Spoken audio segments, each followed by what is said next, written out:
Hi, good morning everyone.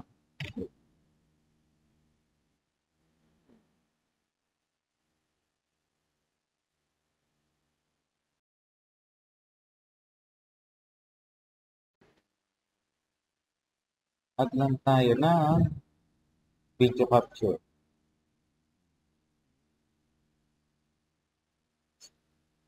Tayo lang. Okay. Alright. Then, tayo na konti. And I think okay na. Right, so good morning everyone. Hindi ako nakapag-klase kahapon. Meron lang akong na kailangang attendan. Also, dengue kasi yung mga kapatid ko is actually both of them have dengue as of now. So, yung isa nakakonfine, yung isa okay. So, yan, medyo busy si Sir. Alright, so continuation lang tayo ng previous discussion natin. So, last time record na ako ng discussion for the bisection method. Right, so babalikan lang natin ng konti. Okay, balik lang tayo ng konti. So, our topic for this P2, kalahati ng P2 is with regards to the numerical solution to non-linear equation in one variable or yung tinatawag nating root finding. Right? So, hinahanap natin yung certain solution. When we say solution, it is a value of the unknown variable that will satisfy the equation. For example, okay, x squared plus 2x minus 4 is equal to 0. So, yung ating example last time. Okay? So, ang ginagawa natin is we want to find the value of x. Okay? And so that yung ating function x squared plus 2x minus 4 is equal to 0 will be satisfied. Okay? Or makukuha natin. Or will be equal to 0 yung x squared plus 2x minus 4. So, yun yung ibig sabihin ng root. Graphically, so pagka ipinlat mo yung equation na yon, yung function na yon, alright, ang makukuha mo yung root through inspection. So, kung saan nag-intersect yung x-axis natin and then yung graph natin is iyon yung ating root of the equation. Right? So, paano ba yan? For example, may certain function ka. Let us say may Cartesian plane tayo dito, f of x, then this is your x. F of x versus x dito. Alright. And then, nung i-graph mo yung function, ganito yan. For example, sample lang hindi yan yung ating x squared minus 2x plus 2x minus 4 is equal to 0. So, let us say this is your f of x. Alright, this is your function of x.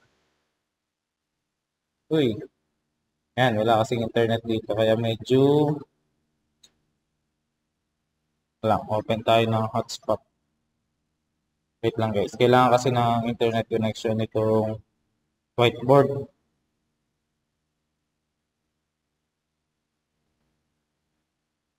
Okay. Sobrang bagal. So,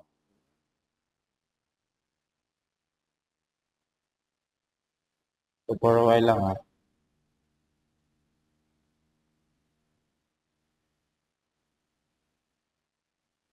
Ayun, connected. Alright, so we're good to go.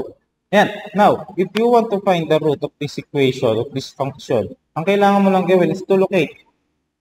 Okay? The points kung saan nag-intersect yung ating x-axis and then yung ating graph ng function. Graphically, makikita mo. Alright? So, kaya naman siya i-locate graphically. Yun nga lang, mababa ang accuracy. Sabi ko sa inyo sa graphical method last time. Sobrang baba ng accuracy ng ganito. Kasi kailangan mo siyang i-zoom in ng i-zoom in. So, wala akong mouse. Paano ba? Ayan, yun pala, pwede naman pala. Kailangan mo siyang i-zoom in to actually locate the intersection. Pero paano kung hindi na kaya? Ito, digitally kaya kasi kaya ko. Pero in actual, mahirap. Alright, that is why meron tayong mga numerical solutions. Okay? Pwede pala yan. Ayan, cute. Okay, so that's it. Ano pa? The first numerical solution na diniscuss natin is what we call the bisection method or under siya ng tinatawag nating bracketing method. Okay? When we say bracketing method, we have two limitations. Alright? For example, you want to find this root. Okay? And assuming na ito ay between ganyan. Okay, wala pala itong sulat. Between 1, 2, 3. And this one is 1, 2, and 3. 0. For example, you want to find this root. Therefore, meron ka dapat certain section na i-consider lang. If you want to find this root, therefore, dapat ito ang iyong section between 0 to 1. So, in bracketing method, kailangan alam mo yung 2 points. Yun yung importante. You have to have, tama ba? Dapat meron kang dalawang known points na pagbabasihan. Right? And then, on your bisection method, ang ginagawa natin, if we have 0 and 1 as our lower and upper limit respectively, the first thing we have to do is to divide this into 2, to bisect this, alright? For example, ang 0.5 is located somewhere around here. Ayan, so yan, hindi lang accurate. Okay, so the median between 0 and 1 is actually 0.5. So you will have another limit. Okay, by the way, balikan pala natin. Paano mag-select ng limits? Paano hanapin yung limits? Okay? So, kung magsiselect ka ng limits, kailangan mo i-consider if yung section ba na nakukuhanin mo, will include a root. Alright? For example, if I would consider this section, for example, ito. If I would consider this section and then this section, let us say this is 4. Okay? If I would consider this, meron bang root? Ayan. So, yun yung unang tanong pag nag-consider ka ng bracket, right? Ng limits.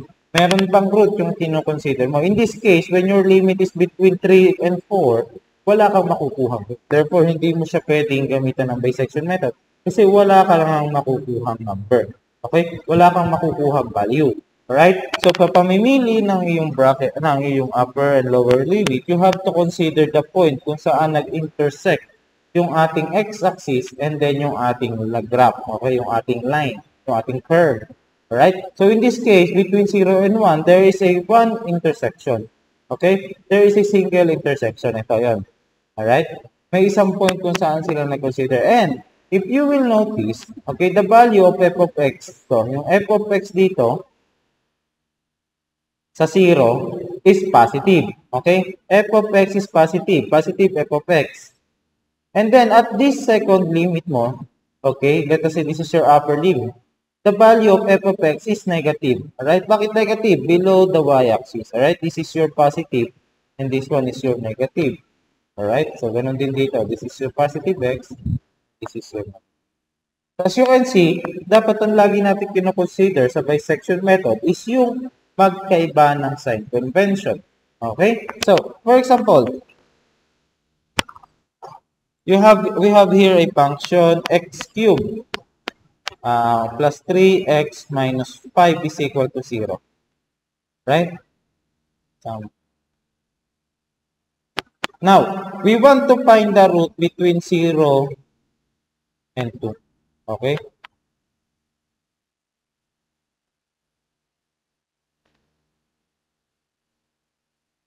Yan yung kailangan natin. We have to find the root between 0 and 2. So, what we need to do is actually, post ko lang kukunin ko yung calco. Ay, wag na dito nakuha. Sige, kukunin ko lang calco. Okay, so the first thing we need to do is to check if there is a root between this value.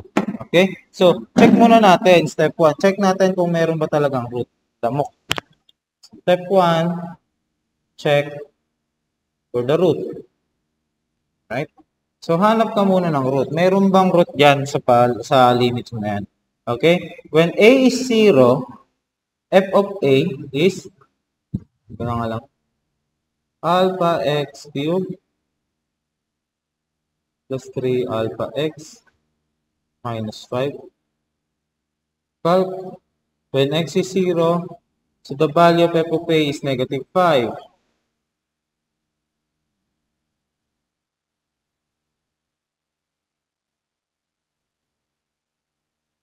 Actually, hindi ko rin ganong advice si bisection kasi minsan nagiging complex. Pero madali siyang gawin sa calculus. Replay lang. Alright? And then when your b is equivalent to 2, your f of b is, okay, calc, negative 2, negative 19. Therefore, we can say na walang root between this value. Bakit? Okay, this is negative and this is negative. Kung i-graph mo yan, andito lang yung curve mo. From 0 and 2, you have negative 5 and then negative 19. Parang around ganyan. Kung ito yung 2, ito yung negative 2. This one is negative 19 and this one naman is negative 5. Tama ba?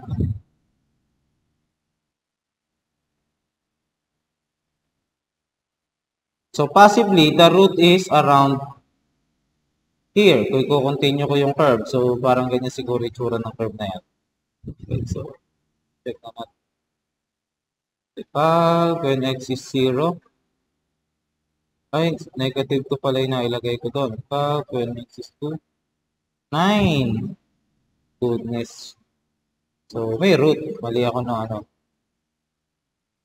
From 2 kasi. Ayan. So, check natin ulit. When x is equivalent to 2. Alright. So, 9. When x is equivalent to 0. Negative 5. Alright. So, we're good to go. Now, okay, kanina walang root. Ngayon, may root na kasi namali tayo ng input sa calculus. Alright, so if there is a root, therefore we can now continue to our bisection method. Pwede na natin siyang i-bisect. Alright?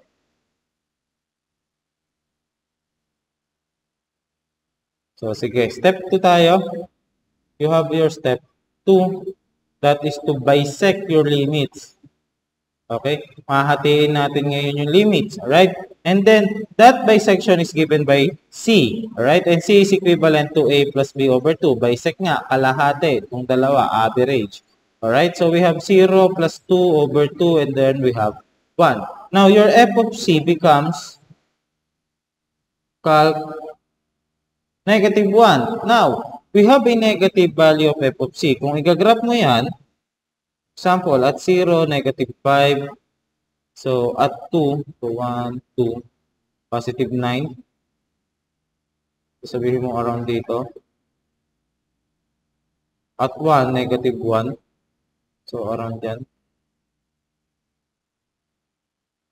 Ito ngayon yung curve na yan. For example, hindi actually, hindi na for example. Well, actually, not accurately, pero ito yung magiging itsura ng curve na yan. So, from 0, negative 5, 1, 1, and then this one is 3, 6, 9.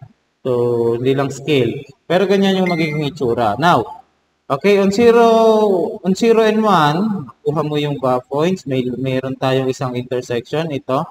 Yan. Meron tayong isang intersection and then we have to find the bisection. So, ito yung nakuha nating bisection ngayon. Ito. Now, at this point, so ipalitan natin ng red. Now, ngayon dito, check mo. Paano? Okay? So, kung ito yung iba-bracket ko, susunod na bracket ko, di ba unti-unti natin paliliitin yan. Kung ito yung i-isolate ko, walang root dito. No root. Okay? Bakit? Kasi hindi nag-intersect mula dun sa f-axis, sa x-axis yung ating f of x. Alright? So, this is your function of x. Alright? So, hindi siya nag-intersect. Therefore, wala kang root. Now, if I will isolate this portion, okay, meron ng root dito. Bakit may root na dito? Kasi merong intersection between those 2 points. Okay? So, for your step 3, you will change your limits. Babaguhin na natin yung limits.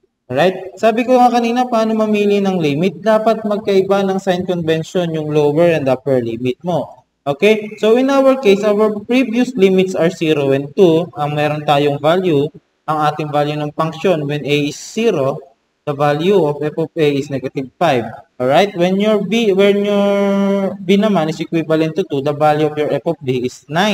Now, nung nag-bisect tayo, you get a value of c which is equivalent to 1 and then the value of f of c which is negative 1. Right? Again, we have to be consistent na dapat magkaiba yung sign convention ng bawat limits. Alright? So, ang gagawin natin is papalitan natin. Magpapalit tayo ng limits, okay? Satisfying yung idea na magkaiba sila ng sign convention. Alright? Kung si A yung papalitan ko, ng C, alright? Ang makukuha kong value ng f of A is negative 1, di ba?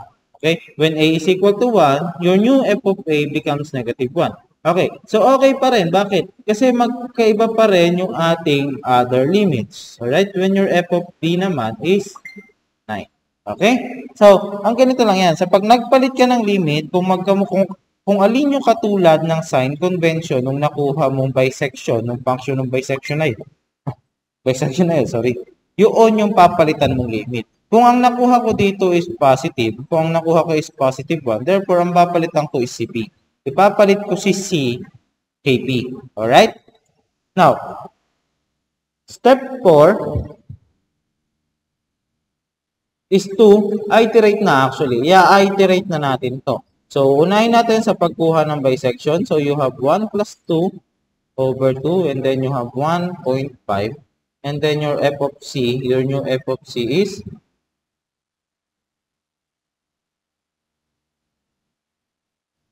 positive 2.875.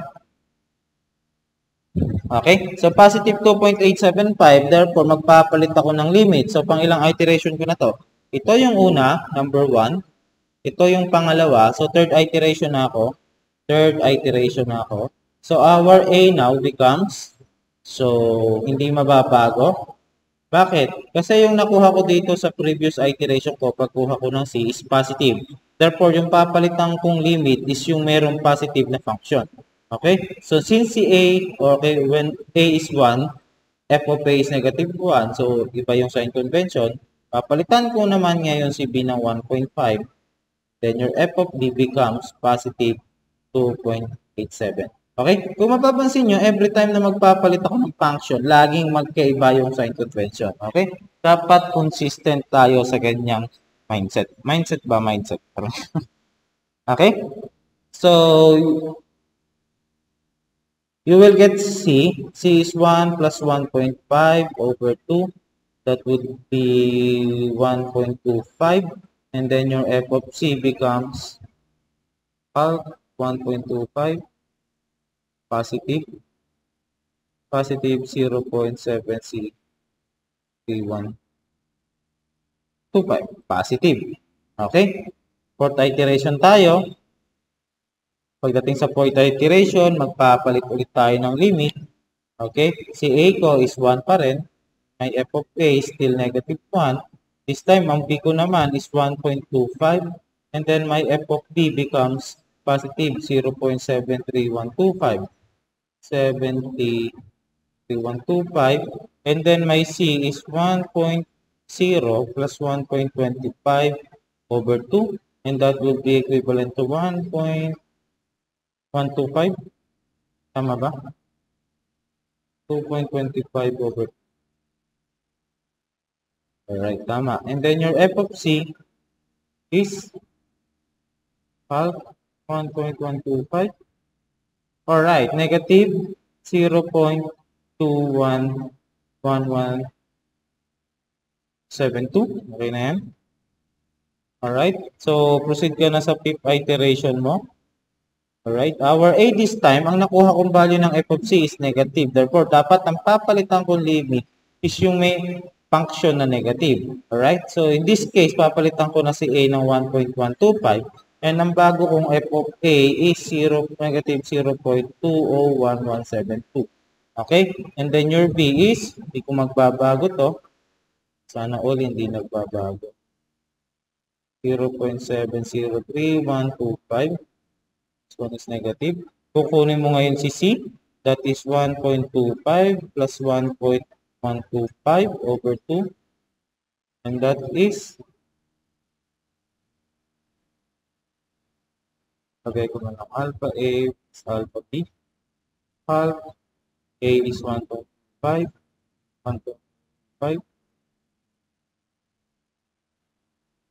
1.1875. Then my f of C is equivalent to 1.1875. 0.2371 positive. Okay? So, itutuloy-tuloy mo lang hanggang sa ang makuha mo na f of C is approximately 0. Or the value ng C previous mo, okay, is approximately equal to current value of C. For example, nasa 100 iteration ka. Okay? Nasa 99th iteration ka. 99th iteration, ang nakuha mong value ng C is 1.162. Tapos, ang nakuha mong value doon sa 100 iteration mo, nakuha mong value na is 1.16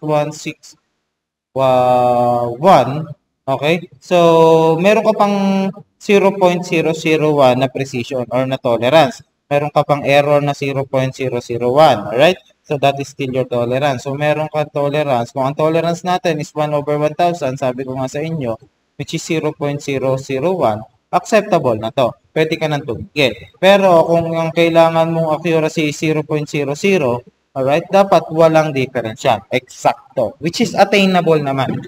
Alright? So, that is your bisection method. Okay, so hindi ko na itutuloy kasi may previous discussion naman ako nito. Refresh na lang. Okay? So, with regard sa calculator technique, wait, ito double check ko kung tama yung naiisip ko.